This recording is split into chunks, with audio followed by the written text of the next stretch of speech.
This video teaches you how to change the orientation of a Microsoft Word document from portrait to landscape. Changing the whole document. Open the document in Microsoft Word. Click the Layout tab. Click the Orientation menu.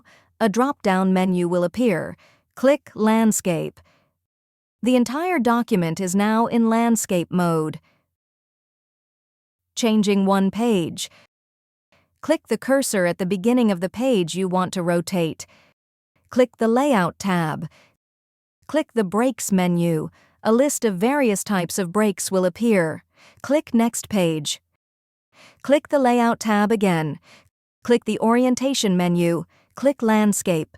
This page, and any that follow it, is now in landscape mode. Since you only want to rotate one page, you'll just need to add another break at the bottom of the page to convert the remaining pages back to portrait mode. Click the cursor at the beginning of the next page. Click Breaks. Click Next Page. Click the Orientation menu. Click Portrait. The remaining pages after this break will all be in portrait mode, while the page S between the breaks will remain in landscape.